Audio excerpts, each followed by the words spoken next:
Hi guys, the Metal Maniac back again, and in this video I'm going to be reviewing the album Horror Fire by the band Halloween.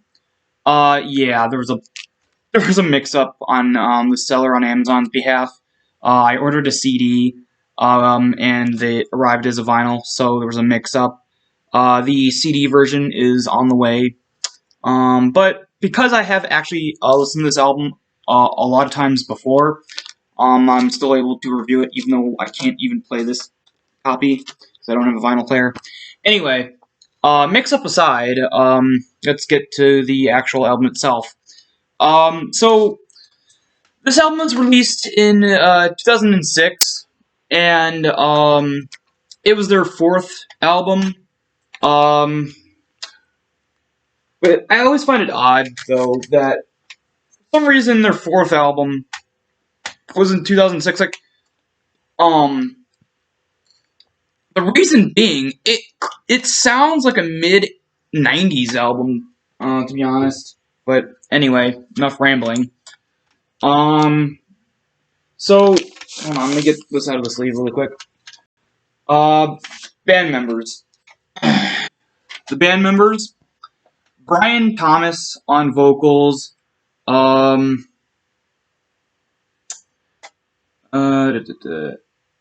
George Neal on bass guitar, acoustic guitar, keyboards, and vocals as well.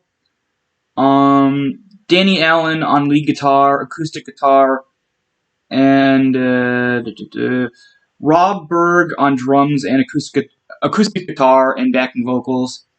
And then there are the band members on the back.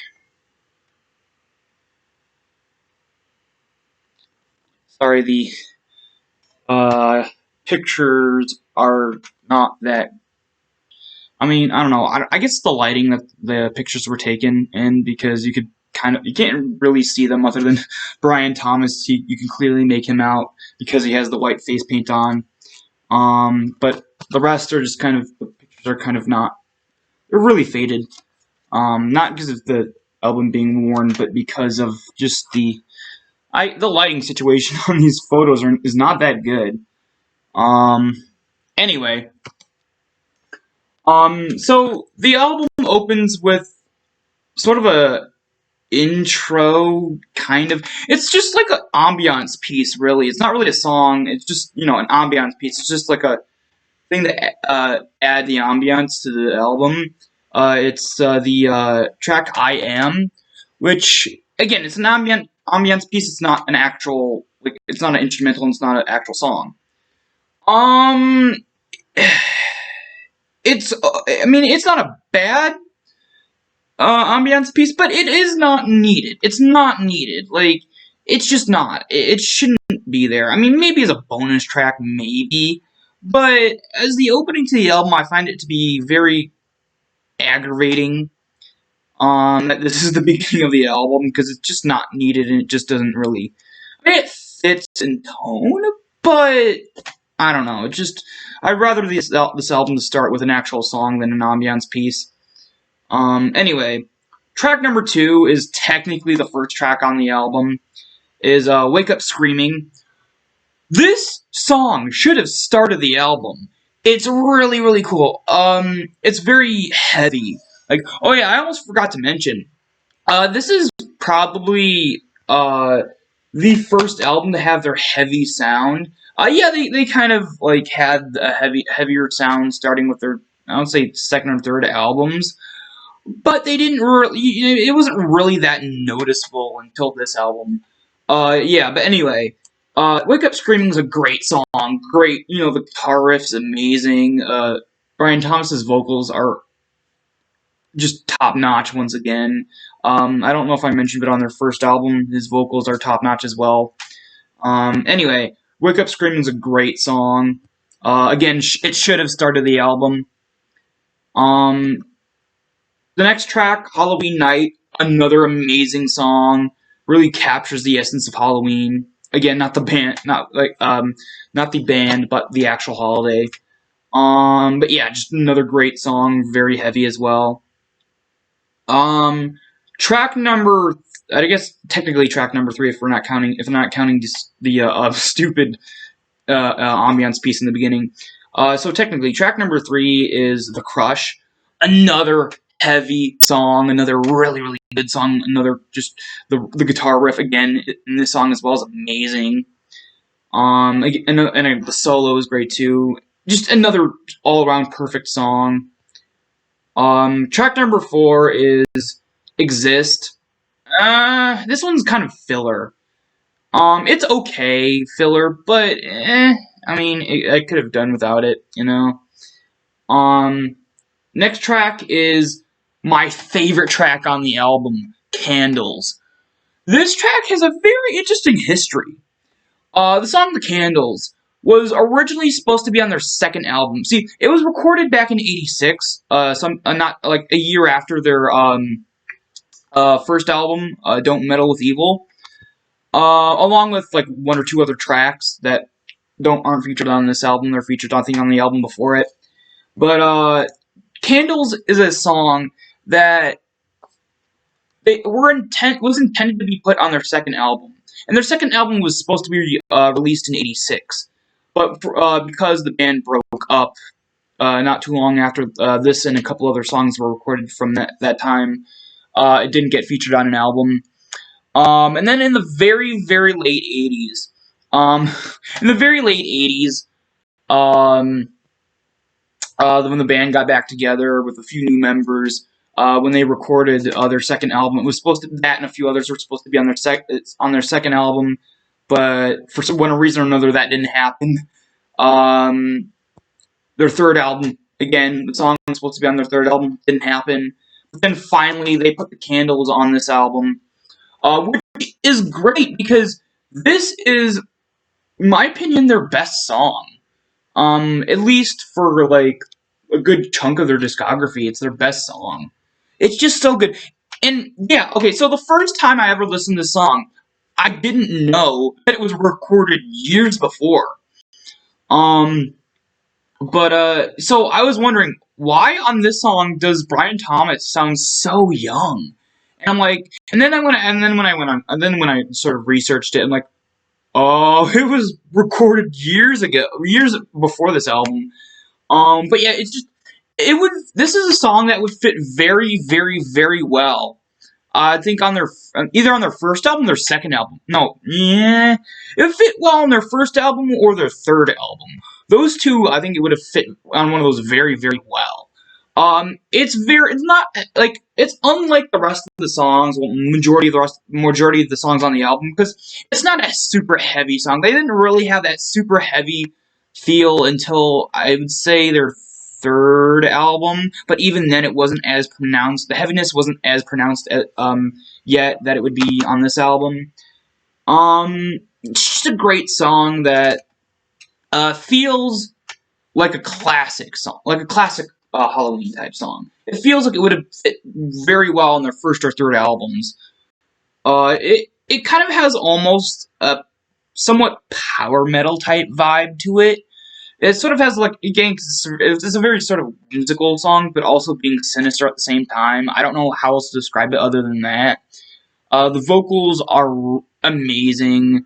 The guitar riff is super catchy, and the lyrics are perfect for this type of band. I mean, again, this is back when they were doing the more cheesier stuff back in the early days. Yeah, I'm not to say that certain songs on here have very cheesy lyrics, but for the most part, they're not as cheesy as they were for their first few albums. But with this song, The Candles, it's by far the best song on the entire album, and it's just so good. Next up is the song The Seer, another great song. This one feels like it was intended originally just to be filler, but it just happened to be so good, it just feels like it just fits the album, it's not filler at all. But yeah, just a really great song, and this album does guitar riffs very, very well. There's some really awesome guitar riffs on these songs on this album. But yeah, great song. It's sort of a slower song, but it's still really, really good. But then here's another ambiance piece after this amazing song. The end and the beginning. Why? Just like with the first track on the album, the first ambience piece, I Am, it's not needed. It's just not needed. It's just so pointless. I don't know. Like, this album, even though I said it feels awesome, like, it feels like a 90s album, like a mid to late 90s album, heavy metal album. It has that one horrible trope with it that was in the mid to late 90s, popular in the mid to late 90s. The stupid ambiance pieces that were really short and just not needed and just not.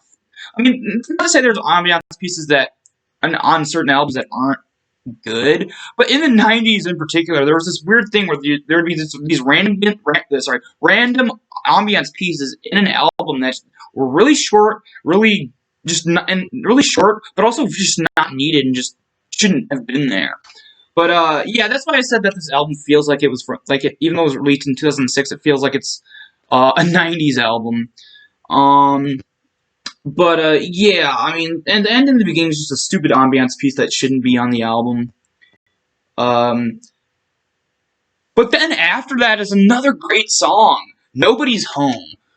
It still has a bit of that whimsicalness that the early albums had. Sorry, I was stuttering there, but the early albums had sort of a whimsical feel to it. Sort of like captures the, I guess you can say, cheesy but fun nature of Halloween, while also having a little bit of a creepy vibe, but more of a playful creepy vibe. Whereas, so it kind of brings back that, kind of like with the Candles, really, just like with the song Candles. Sorry, not the Candles, Candles. But yeah, just awesome. Just really awesome. Next up is the song Rage. Now going back from like the whimsical sort of cheesy stuff that feels like it would be on earlier stuff, going back to the a type of song that would be on this kind of album, in this era of the band. The song Rage, sorry, not The Rage. I was thinking of that song from that one Judas Priest album, British Steel. But yeah, the song Rage. It's another awesome heavy riff song. Like, it has a really heavy guitar riff. Just a really great, and actually pretty good solo too. And the vocals again are amazing. Just another all around great song. But yeah, Rage, awesome song. The next track is Ways of Man. This one's an okay song. I don't mind it. It feels like it is definitely supposed to be filler, but it's entertaining filler. This is where the album kind of goes downhill for the second half, though. Head Against the Wall is the next track. Very forgettable. Coming to Life, again, very forgettable, very generic. Sin. Oh my god, another 3 times on this album.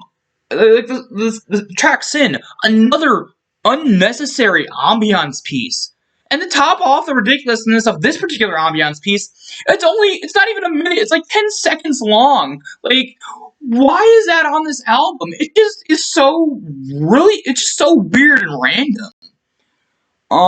But yeah, I don't know, it's bizarre. But then that goes into a cover song. It's a cover of the song Go to Hell, originally by Alice Cooper. Now, I'm not a really big Alice Cooper fan, to be honest. It's just not my thing. But this cover, I haven't heard the original song, but the cover is actually pretty good. I actually really enjoy this one. But yeah. And then, the next track is Fire Still Burns. Pretty forgettable. Track after that, The Battle. Again, very forgettable. Track after that, Fighting Words. Also forgettable. And then the last song, HFBDTY. And I'm not, like, just spelling it out for random. It's abbreviated. It's basically abbreviated for Happy Fucking Birthday. At the very end, you expect, like, some awesome album closer, but you get this really ridiculous, goofy spoof song. Like, it's one of those joke songs, and it's just, why would you end an album with that? I mean, I guess it's kind of funny. It's kind of a funny joke song, but to end an album, it just doesn't fit. Like, again, it's a song that doesn't, like, unlike the song Candles or something like that, where even though it doesn't really fit the style of the album, but it's there for a reason. This one, it doesn't fit the style of the album, but there's no reason for it to be there. I mean, here's the thing. If it was maybe a track on one of their earlier albums, say like the first album, maybe it would fit. But here, it just feels very off, and it just is not a good way to end an album. Especially an awesome, like, just the heaviness of this album, too. Like, to end off on a really goofy, silly song is just very bizarre. But yeah, so that's it for the songs. The album artwork. The album artwork, let's get to that before my final verdict. The album artwork it's, how do I describe it? It's very minimalistic, but very good. It's very effective. It's basically just like a black background with like the lit up, carved out pieces of jack-o'-lantern, you know, the carved face. It's just basically this, but like lit up from the inside, and everything else is in shadows. And then the logo itself. Even though this logo's okay, I do prefer their original logo from '85. I'll bring that out really quick. I have the first album right here. But yeah, you can see this logo's way, way, way different. I actually do prefer this logo. Just looks a lot. It looks way better in my opinion. But not to say that this version, their newer version of the logo is bad. It's just not as good. And then you get the title down here, Horror Fire. And then there's the back. Again, the pictures are the pictures of the band members don't have very good light. Like, I guess wherever they took the pictures, the lighting wasn't too good. But yeah. So overall, I'm gonna give this album. I'm gonna give it a 8.8 out of 10. It has some really amazing songs that I consider masterpieces. Wake Up Screaming, Halloween Night, The Crush, Candles, The Seer, Nobody's Home, Rage. But then it has some really dumb songs, like, again, HFBDTY, and then, like that, and then it just has some very filler songs, like, I don't know, it feels like a mixed bag, but to be honest, it's sort of one of the better mixed bag type albums. Because again, there's some really great songs on the album, and the overall heaviness of the album is what really hooked me the first time listening to it. Just the heaviness. Like, I wasn't expecting this band to go so heavy just because of their previous albums before. Just to, like, summarize, their first album has, like, a mix of, like, classic 80s heavy metal type feel with sort of whimsicalness, I guess, of, like, maybe, I don't know, some of the glam stuff from back then as well. But definitely took that in more, like, a completely different direction. And then, like, their a few albums after, like, their second and third albums were a bit heavier, but still not very noticeable unless you were really, really paying attention. But then this one is, like, super heavy. Not super heavy like death metal heavy, but super heavy for heavy metal. Would I say this is a heavier type sound than, say, the Jugular album Judas Priest? In parts, yes, but also in other parts of this album, no. But yeah, just overall, it's when it's good, it's absolutely amazing. But when it's bad, it's very annoying. So yeah, overall, I think the good on this album weighs out the bad. But yeah, awesome album with some pretty forgettable moments. But again, those forgettable moments are just sort of you can just like ignore those because there's just so much other great stuff on this album. But yeah. So that's about it for this video. Hope you guys enjoyed, and I'll see you all next time.